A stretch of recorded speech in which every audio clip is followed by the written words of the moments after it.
Bonjour, merci de nous rejoindre à Bruxelles où se tenait mercredi et jeudi un Conseil européen consacré à l'impossible Brexit. Alors ça coince sur terre à propos de la frontière nord-irlandaise, mais ça coince aussi en mer. Car les poissons ne connaissent pas de frontières. Les conséquences du divorce seront donc très importantes pour la pêche, ce secteur étant totalement intégré, communautarisé.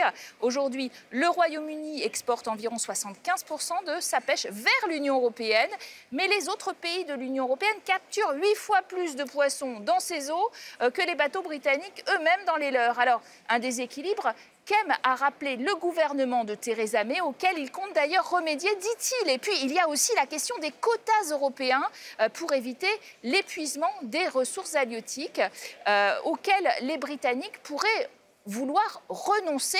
Beaucoup d'incertitudes dont nous allons parler aujourd'hui en bonne compagnie. Isabelle Thomas, bonjour. Bonjour. Vous êtes députée européenne des socialistes et démocrates en France.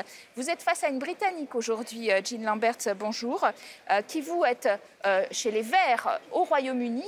Mais précisons que vous êtes évidemment dans l'opposition à Theresa May. Éric Gosselin, bonjour, directeur de la coopérative maritime étaploise. Vous nous venez de Boulogne-sur-Mer pour participer à ce débat. Merci à vous.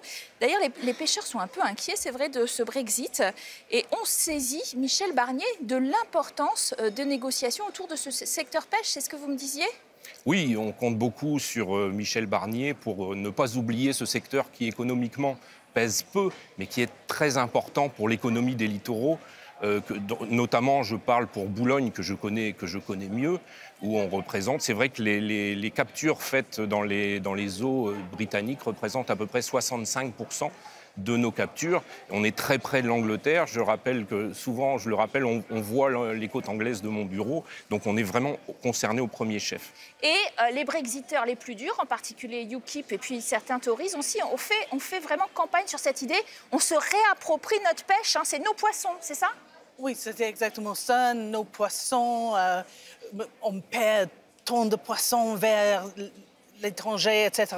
Et si vous vous rendez compte, pendant la campagne du référendum, il y avait des bateaux sur la Tamise avec les femmes à naufrage, avec les poissons. Oui, alors c'était quelque chose d'incroyable. Hein? Et en France, en effet, on se dit qu'on est dans une situation d'incertitude par rapport à ce Brexit. Hein. Oui, bien sûr, mais je crois qu'il faut essayer, encore une fois, de discuter sereinement parce que personne n'a intérêt à un hard Brexit sur la mer comme sur rien. Et on a possibilité d'avoir un bon deal, un win-win deal, comme je disais tout à l'heure, c'est-à-dire un deal où à la fois tout le monde peut accéder aux eaux européennes ou britanniques, à la fois où tout le monde peut accéder au marché et où, en fait, les règles du jeu sont les mêmes pour tous, parce que, comme vous l'avez dit, ce qui est très important aussi, l'objectif de la politique commune des pêches, ce n'est pas seulement l'objectif économique, c'est aussi un objectif de développement durable. Et donc, si nous avons justement ces règles du jeu en commun, ces quotas en commun, cette gestion des stocks en commun, c'est pour que la ressource se porte bien. Alors, en attendant, une très forte majorité de pêcheurs britanniques, vous l'avez soulevé, ont voté pour le Brexit dans l'espoir que leur sort s'améliorerait et qu'ils seront en quelque sorte débarrassés des contraintes de l'Union européenne. Notre envoyée spéciale, Alexandra Renard, est allée enquêter en eau trouble, c'est-à-dire dans la Manche.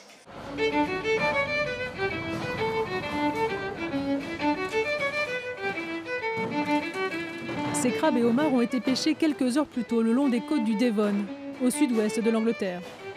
Et la plupart partent pour l'Europe. Si tu demandes à n'importe quelle personne anglaise ce qu'elle veut manger comme poisson, elle te dira du cabillaud. Les Britanniques ne connaissent absolument aucun autre poisson. C'est le seul qu'ils mangent, et en fish and chips en plus. Paradoxalement, les Britanniques ne consomment que 3 des 40 espèces pêchées dans les eaux très poissonneuses de leur île. Les 3 quarts sont exportés vers l'Europe. En cas de Brexit dur, Londres chassera les pêcheurs européens de leurs eaux. Une perte de 50% pour l'UE, qui en réponse fermerait alors l'accès au marché européen. Le système des quotas cristallise la frustration des Britanniques envers les autres Européens. Mais qui décide vraiment de qui pêche quoi ? Des scientifiques indépendants donnent à la Commission européenne leur avis sur l'état des ressources. Sur ces données, celle-ci propose des quotas. Puis ce sont les ministres de la Pêche qui les valident et les répartissent entre les pays de l'Union lors d'une réunion souvent houleuse en fin d'année. Au final, chaque gouvernement distribue sa part de quotas comme bon lui semble. Au Royaume-Uni, les bateaux de moins de 10 mètres, soit 3/4 des pêcheurs britanniques, se partagent 1,5% du quota alloué à leur pays. 3 compagnies multimillionnaires possèdent quant à elles 53% du quota anglais. Le problème, ce ne sont pas les stocks de poissons, mais ce que nous sommes autorisés à pêcher. Pour les pêcheurs britanniques, Bruxelles est le principal responsable de leur déclin. Mais pas le seul. Qu'est-ce qu'on coupe, Dan? Dan est le fils de Scott et le capitaine d'un des 2 chalutiers. Notre travail est dur et notre gouvernement le rend encore plus dur. Selon eux, Londres ne les a jamais soutenus, car ils ne représentent qu'un demi% de l'économie du pays. Ils ne s'attendent donc pas à peser dans les négociations du Brexit. Voilà, alors on s'aperçoit qu'il y a un premier chapitre. En effet, les pays de l'Union européenne capturent 8 fois plus de poissons dans les eaux du Royaume-Uni que les Britanniques eux-mêmes. Et attention, Theresa May a prévenu, ça va peut-être changer. Vous inquiétez quand même, hein? Bien sûr, on est en droit de s'inquiéter, d'autant plus, je vous disais, comme on est vraiment à proximité. Maintenant, les stocks de poissons ne respectent pas les eaux territoriales. On est en phase de changement, de par les changements climatiques, etc. Qui demain est capable de dire où seront situés les stocks?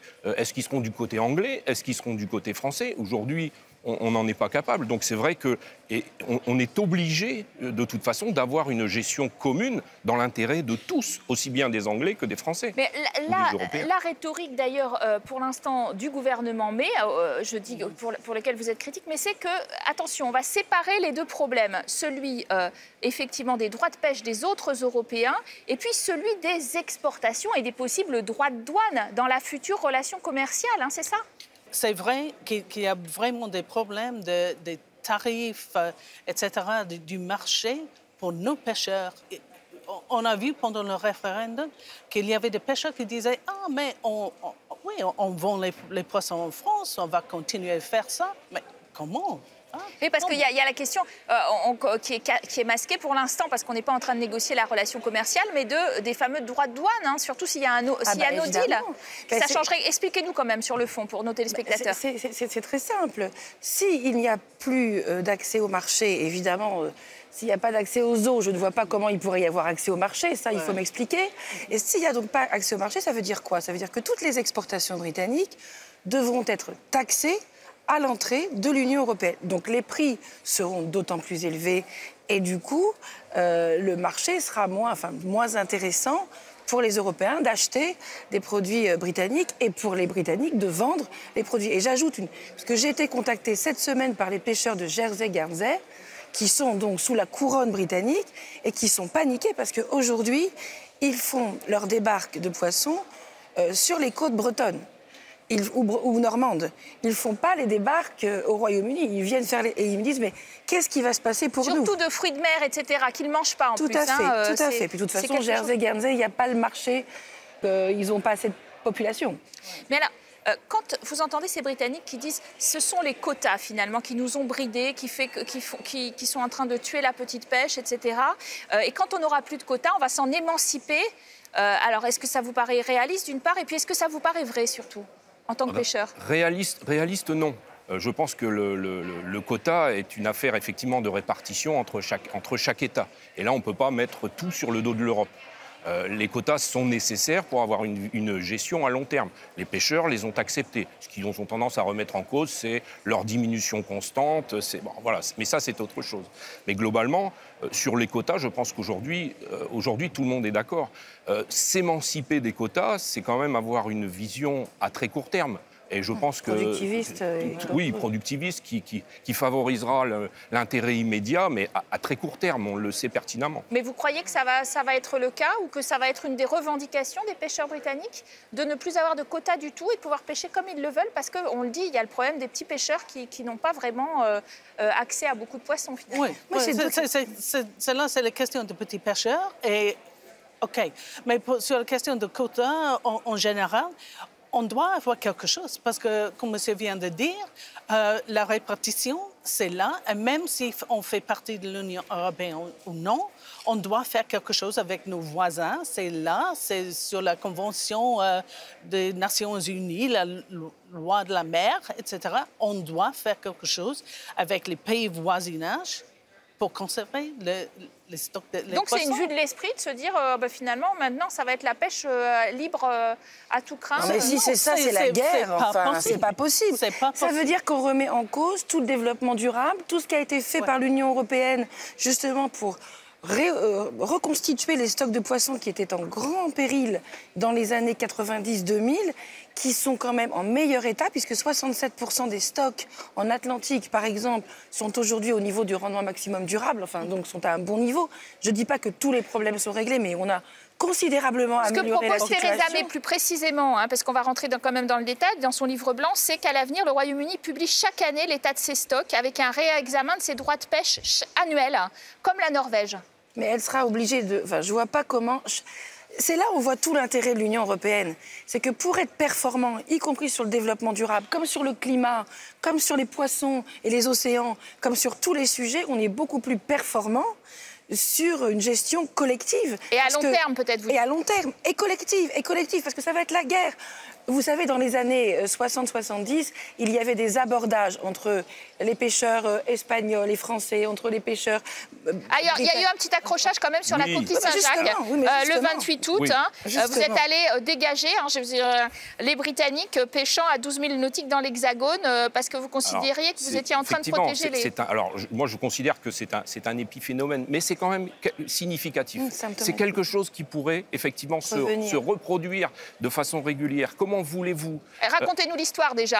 C'est parce que vous étiez fermé à la pêche à la coquille Saint-Jacques. Globalement, depuis plus de 40 ans, les pêcheurs français gèrent la coquille Saint-Jacques de façon très rationnelle et très raisonnée, en fermant la pêche pendant une bonne partie de l'année et en la cantonnant à un certain nombre de quotas de prise par bateau, des jours d'ouverture, des jours de fermeture, des tailles de coquilles Saint-Jacques qui sont aussi limitées. Et globalement, cette ressource se porte exceptionnellement bien. Mais elle se porte exceptionnellement bien grâce aux efforts fournis par les pêcheurs eux-mêmes.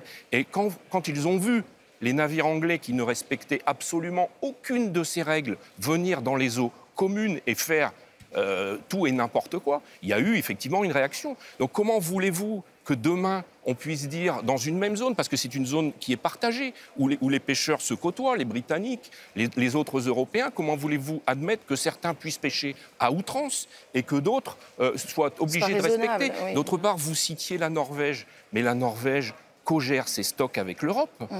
Il y a des négociations tous les ans avec la Norvège. Donc il y a des accords. Et Mme Theresa May, je ne pense pas qu'elle puisse toute seule gérer des ressources qui, de toute façon, fluctuent au gré de la météo. Et ne lui appartiennent pas. On a vu à ce sommet européen à quel point les questions de Brexit étaient bloquantes. On va passer à la phase 2 des négociations. La pêche va en faire partie.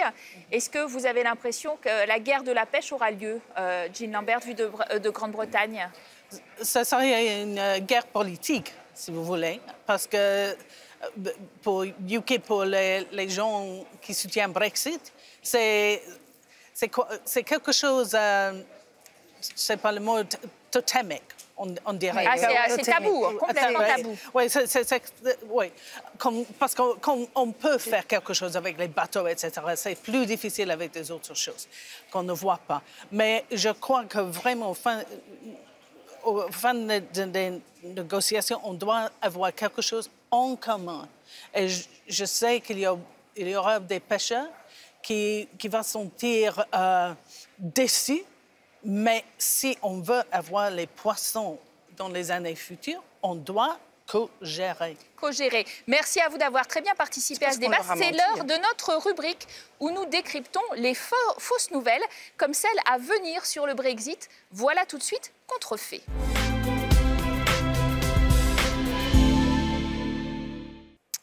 Encore une nouvelle pas très fiable sur le Brexit publiée par le Daily Express.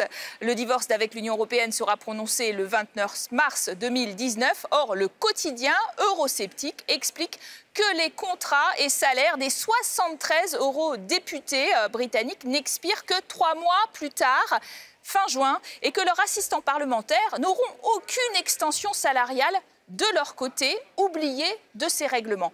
Faux à plusieurs titres.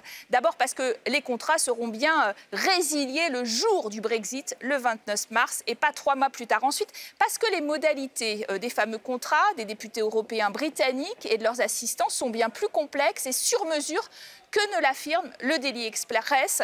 Tous les eurodéputés ont droit à une indemnité de transition qui correspond à 1 mois de salaire par année travaillée, plafonnée à 2 ans de salaire. Une indemnité de rupture de contrat qui existe dans le privé et dans le public dans nombre d'États membres. Elle s'arrête si l'ex-eurodéputé reprend une fonction publique, reçoit une retraite. Quant aux assistants parlementaires, ils ont droit eux aussi à des indemnités calculées en fonction de leur contrat local ou européen. Alors, bref, du contrat qu'ils ont signé. Une seule chose est vraiment sûre dans cette affaire, c'est que bientôt, avec le Brexit, le quotidien eurosceptique n'aura plus à se récrier contre de supposées dépenses injustes du Parlement européen.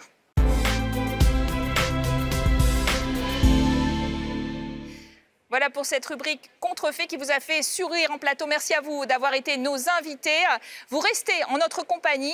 Dans la seconde partie, nous recevons l'un des candidats à la candidature des fameux Spitzenkandidat. En tout cas, c'est le socialiste, Monsieur Šefčovič, qui est vice-président de la Commission européenne et qui nous parle de sa vision de l'avenir de l'Europe. A tout de suite, juste après la pause.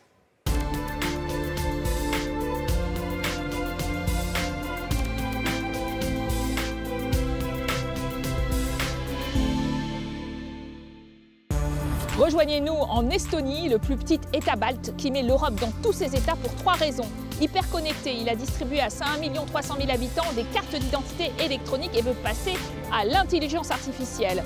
Et puis, il se méfie beaucoup de la Russie avec 1/4 de sa population russophone. Enfin, il vote en mars 2019 pour les législatives.